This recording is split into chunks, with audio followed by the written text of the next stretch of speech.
Hey, what is up guys? So we are finally doing our DDD deck profile here for May the 1st. It's just very exciting to actually get this deck and have it in action, I guess. Particularly with the addition of Gilgamesh, has definitely propelled the deck to far greater heights than it ever was. Even when it first debuted in the OCG, which it was meant to be the top tier deck, which it was, at least in the OCG's format.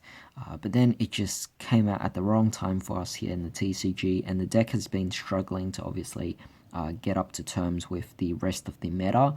But with that being said, I do feel a bit confident about how this deck could actually perform in the overall format. There is a lot of vulnerabilities, but that being said, I will actually cover those weaknesses and how we can overcome them throughout this particular deck profile.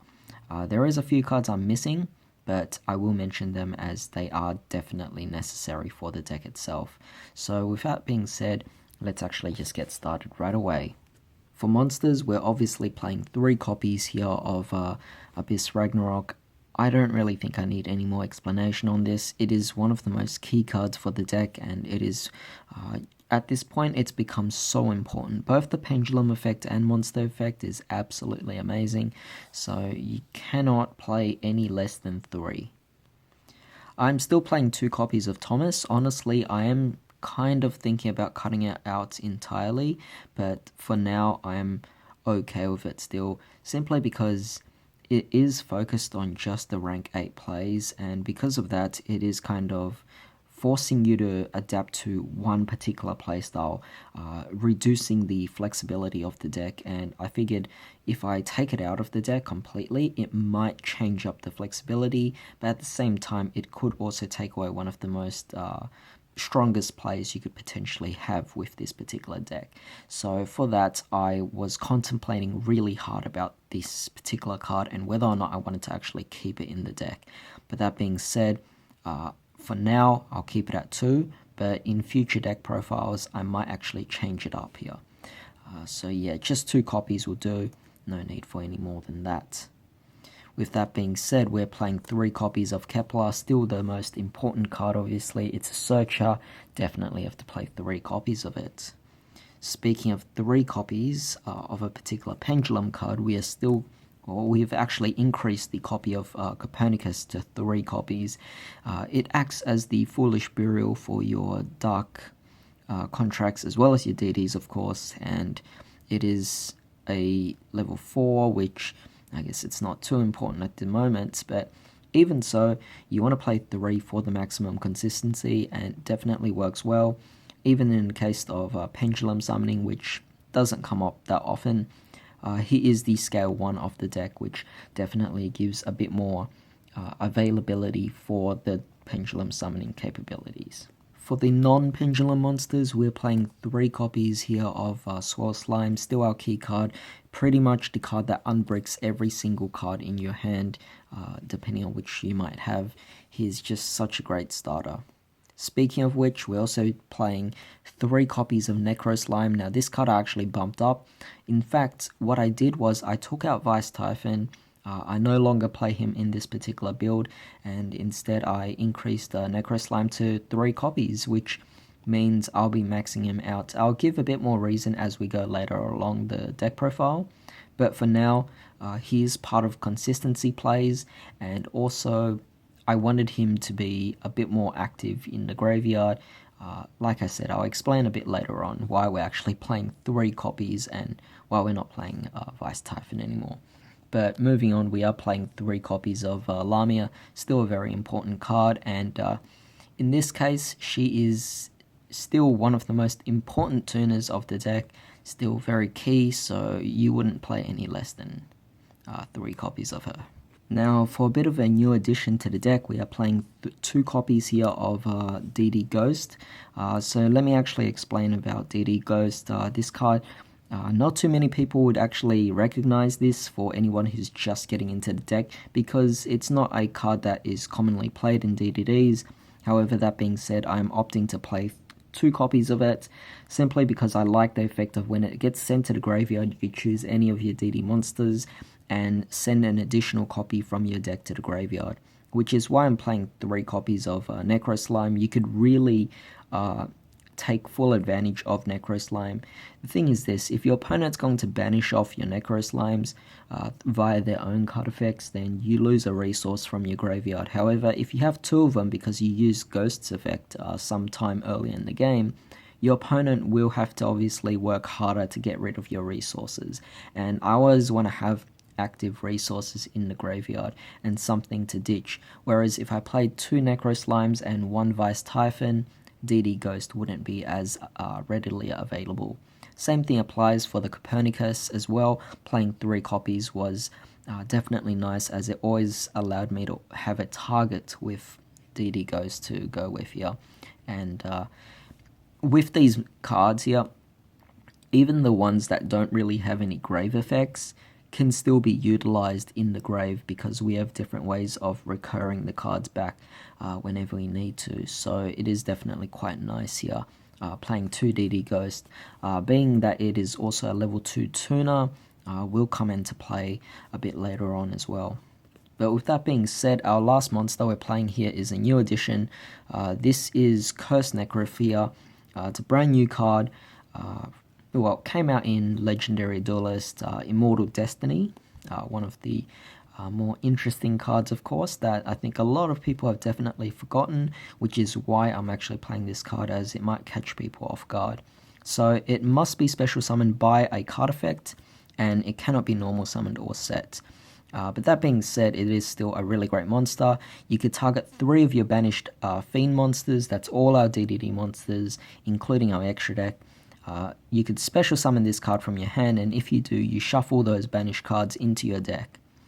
During the end phase, if this card is sent to your graveyard because it was destroyed in your monster zone and sent there this turn, special summon this card from your graveyard, then you can destroy cards your opponent controls up to the number of face-up spell trap cards you control of different names. So definitely a very nice card. It can recur from itself, itself from the graveyard, and it is also a dark monster. It is a level 8, so you have plenty of Xyz options. You have dark target there for Allure of Darkness, and easy summoning conditions, returns back your resources that have been banished, in this case either DD Ghost or even Necro Slime. And that is ultimately something that I found to work really amazingly for this deck. However, that being said, we're done with the monsters, so let's move on to spells. Onto the spells, we're playing 3 copies here of Dark Contract with the Gate. I really don't need to explain this anymore. I've made enough deck profiles to know that there's no need to explain that at all. You guys would have already known by now. Now, Swamp King is a bit interesting here. I'm playing only 1 copy. However, I have been seeing different deck profiles that have actually adapted into 2 copies of this, simply because there is actually more plays involved now with Swamp King. However, that being said, I still don't think many of our opponents will know about the significance of this card, and I don't want to just have 2 copies. You're having additional copies of a card you don't really have to emphasize too much on, like Gate. So I felt that playing 1 was good enough. Your opponent would most likely try to hit Gate instead of Swamp King, because they would think that Gate would search for more key cards, whereas Swamp King can definitely catch your opponents off guard in this same manner, simply because of its versatility in this current format now. We are playing 3 copies of Allure of Darkness, definitely a very important card, allowing us to pretty much draw out our deck. I have actually taken out Desires completely from this deck. I felt that there was no need to actually play it anymore, because we didn't really want to lose too much of our resources. We are playing DD Ghost, and that allowed us to actually do a bit of accelerated plays to cycle out cards that we didn't really need from the deck. And Allure of Darkness at 3 was more than enough for us to actually deal with certain manners. We also are playing the 1 copy of 1 for 1, still a very important card, of course, and the 1 copy of Foolish Burial. Both cards still very key for the deck itself, so no doubt we're going to be playing them in the deck. That being said, we're actually going to be playing a new addition to the deck itself, and that is 3 copies here of Wear After. This is further emphasizing the importance of playing 3 copies of Kepler, playing 3 copies of Necro Slime, and playing 3 copies of Lamia. So you essentially have 9 targets, and that is only because we're playing 3 copies here of Necro Slime that we're able to monopolize on the We're After and make the, I guess, maximum use out of it. So We're After, definitely nice. It does cost you 2,000, but even then, it won't always go off. Sometimes you might be able to summon the target out. Otherwise, you might have D-Arc on a board and you might gain the life points back instead. But it's still a very key card, allowing you to search for what you really need. And like I said, Lamia and Kepler are both very important cards for the deck. Even then, if you have the Necro Slime, you could still do quite a bit of plays as well. So it's just an additional resource as either discard fodder or fusion fodder for your Swamp King. So Way of Tao is the new card that we're actually playing at 3 copies.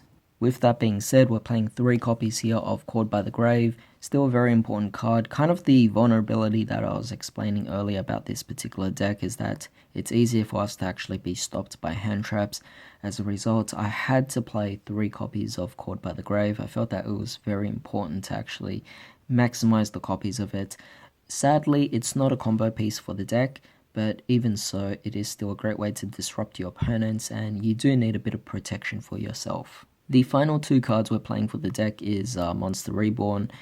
Great way to pretty much extend your boards, extend your plays, and with all the different extra deck monsters we have available now, I think Monster Reborn's becoming more popular than ever.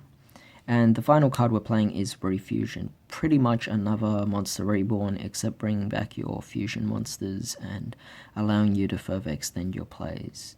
But that being said, that's pretty much it for the deck itself. Let's move on to the extra deck. Alright, so for the extra deck, we're starting off here with 2 copies. Well, actually, we're playing only 1 copy of Gilgamesh.